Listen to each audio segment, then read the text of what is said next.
Hi, welcome to HeKate's Crossing. Okay, this month I'm revisiting the Sacred Sites Oracle cards, but this time I'm also including my own initial thoughts. Like yesterday, I pulled out the Mount Tai card. Okay, so what I did was I had a look and said, okay, what's on the card? We see that there's a yin and yang here. We've got a dragon here. Now, in Chinese, dragons are about good fortune. Okay, so we know that things are in good wisdom, knowledge, fortune. So it really does give you that sense of balance, okay, down at the past. Okay, in the middle here, we've got these steps that are climbing. So is it a struggle? Are you meandering? Are you, climbing to the top? Is this difficult or an easy journey? Here you've got Kuan Yin here, so that compassion is really important. You've got the sun here, so you've got that sense of happiness and joy, things being brought out into the open. Oh, you've got the mountain here, which is with the steps, so that what makes it an obstacle or challenges and things like that. So I had a look at what I could see in the image, and then checked the book and sort of see where we're at, where is Mount Tai in China, and really sort of getting to know the card in that way. So let's have a look and see what today's card that I'm reflecting on. I've added these to my blog, so I will leave that link down below as I go through. So let's see what today's, so what am I focusing on today? Now actually two cards flew out, so let's have a look. Maybe they share a message together. So with these cards, you've got the bottom of the card is the past, middle of the card is the present, and the top of the card is your potential. So here, I'm going to have to do a little bit more research, because we've got Varanasi. Okay, you've got Ganesh at the bottom. I'm not sure who's on top, who's at the top of the card. And in the middle, we've got these buildings, so it feels like there's a community in some way, which is interesting. So again, I think we've got Ganesh is about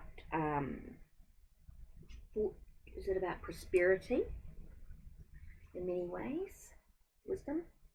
So it's interesting. So I'm going to have a little bit of a look about Varanasi as well. Okay, in this one here, we've got Aphrodisias, and so at the bottom you've got two swans here in a heart shape. So that to me is about love in some way.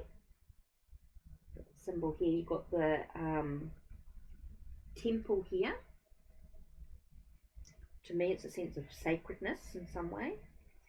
And then you've got like women. You've got like three women above there. So again, I think it's about looking at, my initial thoughts when I look at this is that in the past there was this sense about a wisdom of love, maybe a knowledge of love in some way, prosperity of love. Here we've got these buildings, so I think there's a sense of a community in the sense of sacredness. So maybe within your own faith or belief there is that sense of sacredness with a community. And here you've got these two here. It's like she's holding something in her hand. Oh, two hands, both hands. Okay, so maybe she's trying to find balance in whatever that is. And she's needing cover, or she's being covered in some way. Maybe she's being covered in some way. So maybe there's a sense of covering up to find balance within the situation. So let's have a look and see what the book says, because I'm going to definitely is about, because I don't really know a lot about this. Okay, Aphrodisias I just saw here, so let's do that first. Okay, it does talk about love, that's what I said, and energy. The energy is about energy, focus, and love. Love. Okay, and now this is actually in Turkey, in the Aydin province. The lower world. Okay, so in here we're talking about,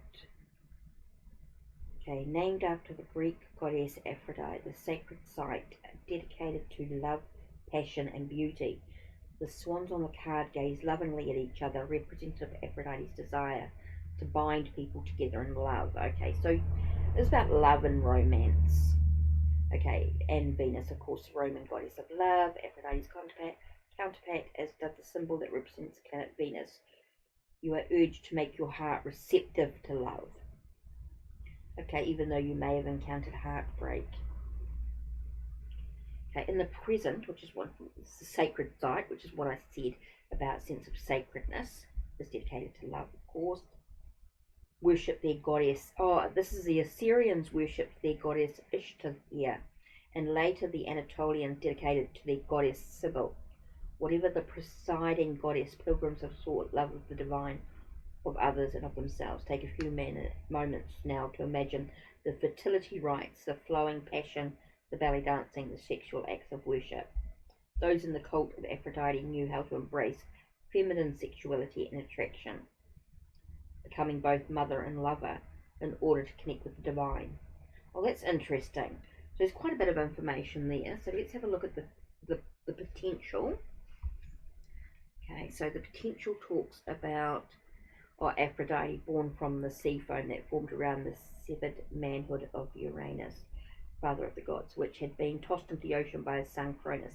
Loved by gods and mortals alike, she is a very epitome of femininity, embracing sexuality, encouraging sexual intercourse within loving relationships, whether you are male or female. Open yourself to the sexual energy. Okay, so this is about appreciate you will no longer be embarrassed to show you off. Okay, love who you are, appreciate your body, and no longer be embarrassed to show your true self to the world. So this is really about embracing who you are in many ways. So let's have a look at the Varanasi.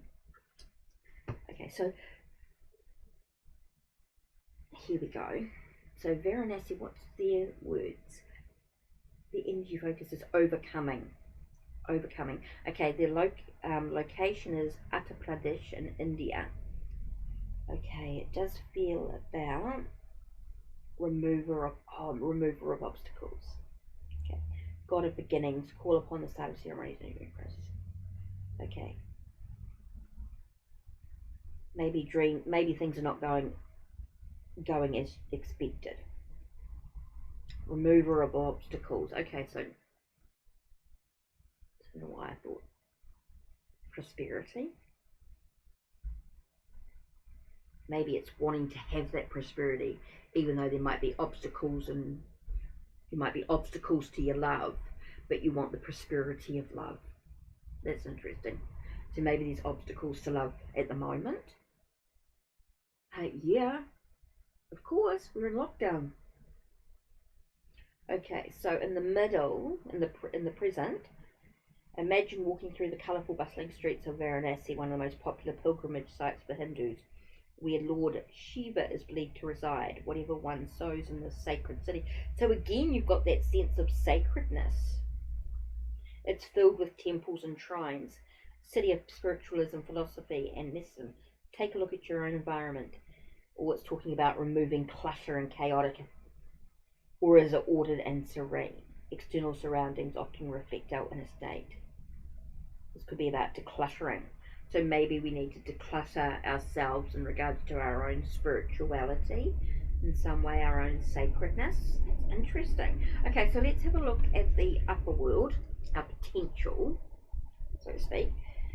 Okay, so we've got the river goddess Ganga holds in her hands 2 water pots. Her essence runs through India in the form of the river Ganges, offering the opportunity to wash away sin. Whatever aspects of life would you like to just wash away? Consider making a pilgrimage. So as we're washing away our ability to embrace who we are as individuals, to embrace our femininity,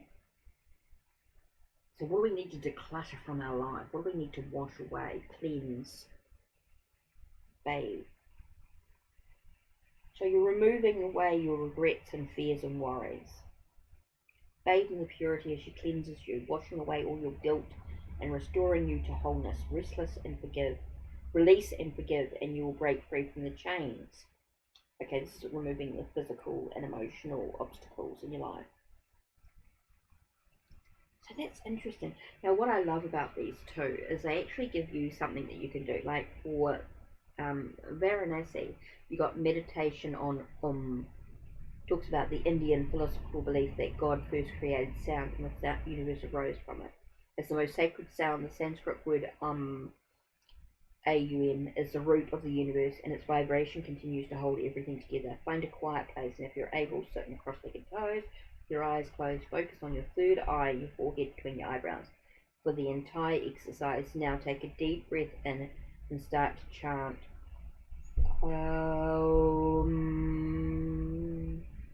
Aum,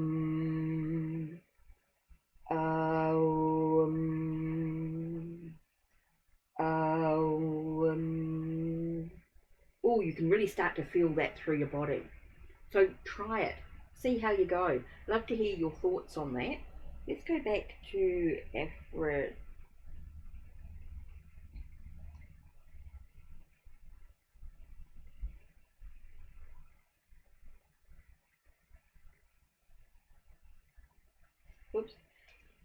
Aphrodisiacs. See what their thing is. Okay, this is an invocation of Aphrodite. To make yourself more receptive to love, call upon Aphrodite herself using the following words. Okay, so take a nice deep breath and listen for a moment. Aphrodite of feminine beauty, guide me to seek the love within me. Goddess of love, passion and lust, I ask you help rebuild my trust. My heart has broken, I suffered deep pain. I ask for your healing, the love I'll regain. Aphrodite of feminine beauty, guide me to celebrate the love within me. Of ocean born, you arose from foam, and love poured out from your very breastbone, to share the essence of the divine, to bring passion for all humankind. Aphrodite of feminine beauty, guide me to honor the love within me. I focus on wisdom, on kindness to all, and the goddess of love ensures I am whole. Aphrodite of feminine beauty, thank you for the divine love within me. Wow. Whew. So that's an interesting combination of messages there.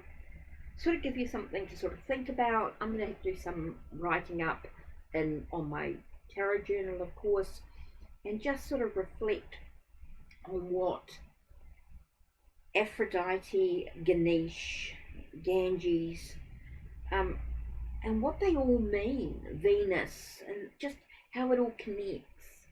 So this is going to be an interesting day of reflection for me in regards to this deep study of the Sacred Sites Oracle.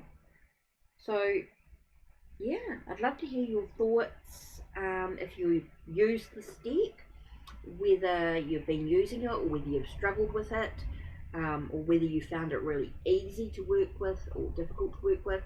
Just love to hear your thoughts. Maybe you've got some thoughts with what I've read out to you. Maybe you've resonated with it or not resonated. So yeah, just some things to sort of think about today as we move through this process of discovering a little bit more about this Oracle deck, Sacred Sites Oracle cards. So this is interesting. I'm loving it. I think the artwork's really neat. I think there's a lot in it. There is certainly a lot to learn, a lot to study, a lot to dive deep into. So that's it from me. Take care and blessed be. Don't forget to check the links below. Check the links on my channel. Like, subscribe and ring the bell so you know when the next video will be uploaded. Take care and blessed be.